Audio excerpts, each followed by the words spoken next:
재건축이 돈이 된다 해서 알아보긴 했는데 어쨌든 이게 사업이다 보니 사업성 검토를 해야 하기도 하고 일반 매매에 비해 알아볼 것도 많고 멀게만 느껴져서 어찌해야 될지 고민하고 계시진 않으셨나요? 재건축 수익률 계산 한 번에 끝!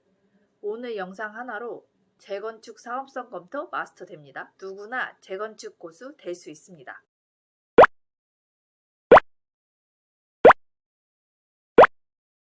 안녕하세요. 흥문을부 동산에 놀러온 에세맘입니다. 봄이 오고 있는지 부동산 매수나 투자 문의가 조금씩 늘고 있는 듯한데요. 부동산 매수하거나 투자할 때 매매를 통한 방법 말고도 여러 종류가 있는데요. 경매나 분양, 재개발 또는 요즘 핫한 재건축이죠.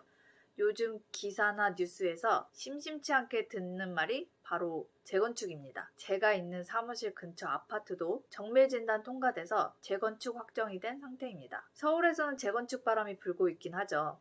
부동산 인기가 없어지나 했었지만 부동산 규제 완화 등으로 둔촌 주공 죽줍에 엄청난 경쟁률을 보였다고 하죠. 목동이랑 잠실 쪽에도 재건축 바람이 불면서 속도가 붙는 듯합니다. 그래서 준비한 오늘의 영상은 바로 재건축의 모든 것입니다. 재건축에 대해 쉽고 자세하게 알려드릴 테니 끝까지 시청해주세요. 그럼 바로 시작하겠습니다.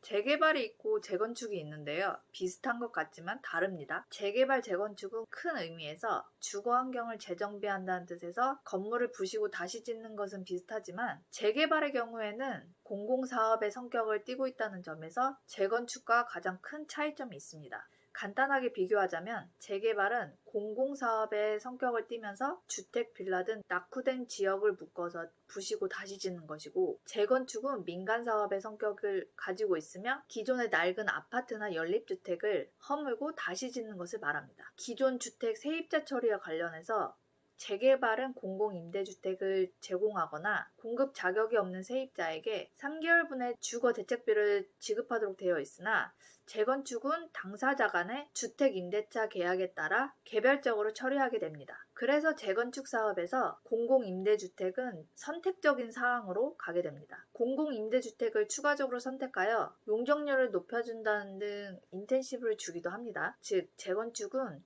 공공임대주택이 필수가 아닌 선택이라는 것이죠. 근데 대부분 용적률 등 인센티브를 준다고 해도 공공임대주택 안 한다는 곳이 더 많긴 하죠. 아무래도 공공보다는 민간 사업이 더 돈이 된다고 볼 수 있고 정부에서 부동산 규제를 한다고 하면 재건축을 더 많이 한다고 보시면 됩니다. 규제 완화됐다고 뉴스에도 많이 나오고 기사에도 많이 뜨는 게 바로 재건축입니다. 재건축의 진행 과정은 정비 기본계획 수립에서부터 정비구역 지정, 보통은 아파트 단지가 정해지죠.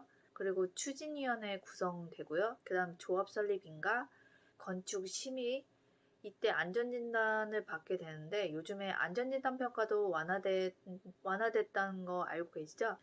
다음으로 사업 시행인가, 그 다음 시공사 선정, 관리처분, 이주와 공사, 일반 분양, 준공과 조합 청산 순으로 진행이 됩니다. 사실 글로 정리해서 간단해 보이지만 보통은 7년에서 10년, 길게는 15년까지 걸릴 수도 있습니다. 개인적인 생각이지만 사업 시행 인가 이후부터는 좀 속도가 나고 빠르게 진행이 되는 것 같더라고요.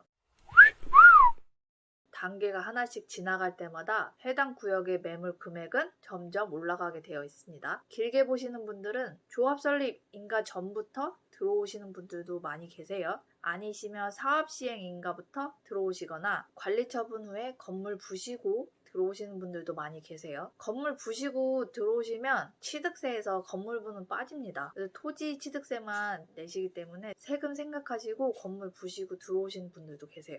세금 때문에 고민이시라면 건물 부시고 들어오시는 거 고려해 보시길 추천드립니다. 시기의 선택은 자신의 자산 머니를 고려하여 개인에 맞게 선택하시면 됩니다. 중요한 거는 재건축으로 투자를 할 것인가 말 것인가의 선택인 것 같아요. 재건축으로 투자를 하시겠다고 생각하셨다면 투자 대비 시간은 선택적인 부분인 것 같습니다. 어쨌든 투자 대비 시간은 많이 들어가긴 합니다. 지금 사서 당장 내 집이 되는 매매랑은 달라요. 수익률도 다르고요. 하이 리스크, 하이 리턴 아시죠?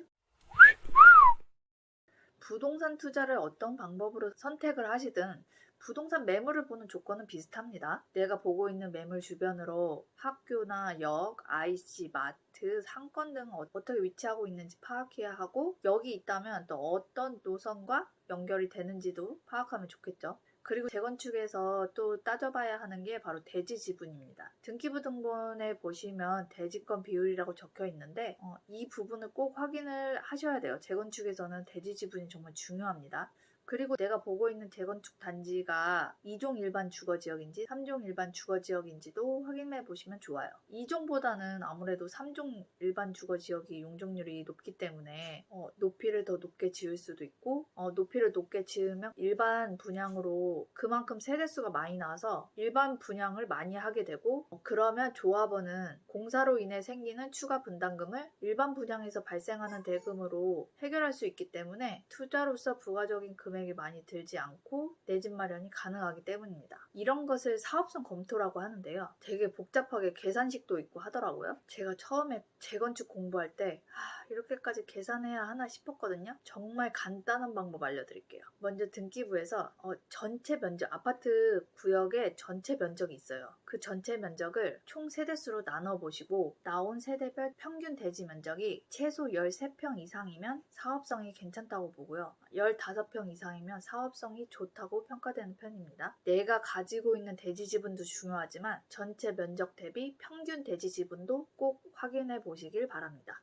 그 이후에 이제 내가 사려는 매물의 대지 지분이 얼마나 되는지 확인을 해보시고 어떤 매물을 매수할지 선택하시면 되겠죠?